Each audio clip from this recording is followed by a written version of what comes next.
uma coisa que você falou, que foi da gangue de rua, né? Isso é uma coisa que você vê muito, não só na Inglaterra, mas na Alta Idade Média de toda a Europa. Vê muita gangue de rua. Me lembrou até Robin Hood. Tô noção, como é que eu viajei vendo esse filme? Daquela ganguezinha, sabe? Que vai atacando um, roubando o outro, e etc. Eu achei muito legal que faz essa referência às gangues que surgiram também nessa época, né? Começavam com crianças que roubavam e davam para adultos, ou crianças que não tinham pais, como ele, né? Que eram órfãos. E ali elas começavam e se tornavam grupos procurados pelo rei. Aí eu lembrei de Robin Hood de novo quando eu pensei nisso. Mas assim, me lembrou muito Robin Hood, o filme todo, pra ser bem sincero. Também. Mas não sei se você reparou, não sei o que tem na humanidade, não sei o que é. Alguém da psicologia vai tentar explicar, porque os melhores personagens das melhores histórias são órfãos. Entendeu esse detalhe? Mas eu tenho a teoria de porque eu não sei, tem muito essa história da superação.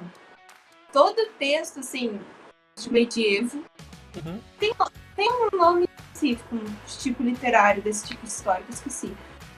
Mas todos eles é como se fosse uma história de superação. É o órfão que não tinha nada e virou rei. Isso. É uma meritocracia da vida. Entendeu? O cara não veio do nada, ou ele era filho do rei perdido, ou ele era descendente de não sei quem. E, tipo assim, parece que é pra ter essa ideia de que você pode ser o que você quiser em tanto mesmo. Ou você é um semideus, ou você é filho do próprio Deus, né? Essas histórias, elas se repetem muito na história da humanidade. A gente pode pegar Hércules, né? Um menino órfão abandonado, e colocaram uma cobra para matá-lo logo no seu nascimento. Ele mata a cobra, né? É o primeiro trabalho de Hércules, quando ele mata a cobra, ainda bebê. Filho de Zeus com a mulher de um fazendeiro. É um casal de fazendeiros velhos cuidam dele. A história do próprio Superman, né? É muito semelhante à história de Hércules. Heracles, né? Não Hércules, Heracles. Depois de completar os 12 trabalhos, provar o seu valor, ele ascende como Hércules em Roma, sendo o primeiro rei de Roma. Rei não, como o primeiro deus de Roma, né? Sendo ali reconhecido. E ele é filho do grande rei dos reis, que é Zeus, dos gregos, né? A gente tem a própria história de Jesus, uma criança que nasce numa manjedoura no meio do deserto, de um casal extremamente pobre, mas é filho de um deus, é filho do deus hebreu. A gente vai ter histórias, como eu falei, do Superman, a história do Batman, né? O assassinato dos pais na sua frente, a cidade de Gotham, que a gente pode traduzir como sendo cidade do Rio de Janeiro, né? Que só falta ter o Coringa. A história do filme lembra muito Batman, né? Esse processo de superação dele parece muito Batman, até porque ele viu a morte dos pais, né? Ele vê a morte dos pais. A gente tem outras histórias. Robin Hood não tem história sobre a família. Ele não tem família. É outro órfão. Harry Potter é outro órfão, né? Então, muitos personagens têm essa estrutura de serem órfãos pra gente sentir uma pena desse personagem por ele não ter uma estrutura familiar e ver que é um personagem que consegue se superar. Luke Skywalker, ó. É a famosa jornada do herói, Morelli. Jornada do Herói, que é algo muito falado por quem escreve romances, quem escreve aventura, o pessoal da literatura trabalha muito sobre a jornada do herói. O Percy Jackson também, a diferença é que ele tinha uma mãe. A mãe sabia quem era, mas não tinha contato de quem ele era filho de Poseidon. Sim. Tem o Percy Jackson ainda tinha uma mãe, né? Ainda tinha alguém. O Peter Parker também não tem ninguém, né? Ainda perde o tio ainda, por culpa dele mesmo, mas ainda perde o tio, né? Então, são personagens que a gente tem um certo carisma por eles, porque eles vão mostrar exatamente esse processo da história de superação, de que conseguem se construir, conseguem amadurecer, conseguem se colocar na responsabilidade, mesmo sem ter uma referência de um adulto ou de uma família dentro de casa para acolher, né, para poder ajudar nas dificuldades, acolher nos fracassos, incentivar no sucesso, né, e eles acabam se superando. E a maioria desses personagens estão colados em grupos de amigos. A maioria desses personagens tem grupos de amigos ou personagens que a gente vai chamar de sidekicks, aqueles personagens laterais, né, que podem ser usados como amigos ou parceiros, né? E o Arthur, ele conseguiu atingir o topo. Ele bateu 150 parceiros, né? Óbvio que tem aqueles 12 fundamentais, mas a história base do Arthur, além de lembrar um pouco a história do... Meu Deus, o que você falou aí agora? Do Robin Hood?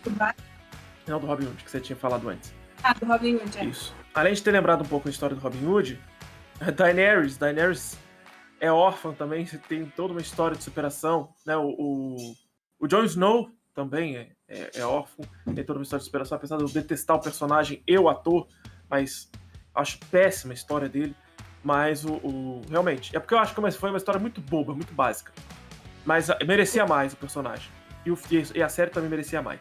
Mas falando do filme ainda, da história do Arthur, o Arthur ele ainda tem outras histórias por trás. Por isso que a gente chama de ciclo arturiano, né? Tem vários outros personagens, várias outras histórias. A traição de Lancelot, né? Que é muito, muito, muito cruel pra história. E vai ser repetida em muita novela da Globo. Você pode pegar várias novelas da Globo que você vai ver a história se repetindo. Tanto a história da Ilíada e a Odisseia, quanto a história do Robin Hood, quanto a história do Rei Arthur, elas se repetem muito na literatura, no cinema, nos quadrinhos, elas vão tendo releituras. Basta a gente observar que a gente tem os dois personagens milionários na DC, né, que são da Liga da Justiça. Um é baseado basicamente no Rei Arthur, que é o Batman. E o outro é baseado no Robin Hood, que é o Arqueiro Verde. Então, baseado não, né? É um Robin Hood moderno, é a cópia do Robin Hood, né? Só que a diferença é que ele é milionário. O Robin Hood não era. O Robin Hood era um soldado do Ricardo Coração de Leão, né? É só essa diferença, mas o resto é muito parecido, né? E você reparou algumas outras semelhanças? O Morelli já tinha passado aqui no chat, você viu algumas outras coisas assim que podem ter gerado fascínio pro Arthur? Eu não sei, eu acho que também... Eu gosto muito de história, então eu leio muito. Ele lembra muito os reis que foram tipo o Ricardo Coração de Leão. É um ótimo exemplo, eu gosto muito do Ricardo. Que era um líder nato, que é, tipo assim... Como dizer isso? Tem aquele jeito de que vai... Aquele jeito, sabe? De... Você fala, é o rei, sabe? Uhum. Acho que a figura dele também é um cara que lembra muito um rei inglês, desculpa, mas é muito a cara de um rei inglês. Né? O corte de cabelo, o olho, o pé todo. Mas eu acho que também tem a questão de que ele é um cara que luta e que rouba muita gente, mas que você vê que ele cuida das mulheres que criaram ele. Eu acho que isso também cativa muito a gente, sabe? Uhum. Você vê que ele protege os dele e que cuida das mulheres. Naquela cena, né, que ele vai lá e dá o dinheiro pra moça que recolheu ele do barco, né, que ela tá deitada na cama machucada. Acho que ela apanhou, né? Foi um negócio assim. Ela apanhou dos vikings. É. E ele vai pegar o dinheiro dos vikings pra poder pagar ela. Ele vai lá e cuida dela e das mulheres que estão no bordel. Ele tem um respeito por elas. Tem admiração, porque elas criaram ele. Então acho que isso também cria nossa, esse cara é legal e tudo. Entendeu? E o deboche, ele é muito debochado também. E eu acho legal. Ele é irônico, é debochado, então acho que tem esse pacote todo, né? O Lancelot traiu o Arthur pra ficar com a Guinevere? Sim. Não, eles não ficaram juntos. Ele se apaixonou pela Guinevere. Mas a crise toda é essa, né? Que ele se apaixona, o melhor amigo se apaixona, e aí já dizia Roberto Carlos, né? Ele vai amar loucamente a namoradinha do amigo dele. Né? O Roberto Carlos já tem essa música do Roberto Carlos. Não sei se você já teve a oportunidade de escutar essa porcaria dessa música. Uma música muito ruim. Mas A parte é isso. Mas é porque a história do Lancelot tá ali, na música do Roberto Carlos. Dos anos 70, tá ali de novo. Oi?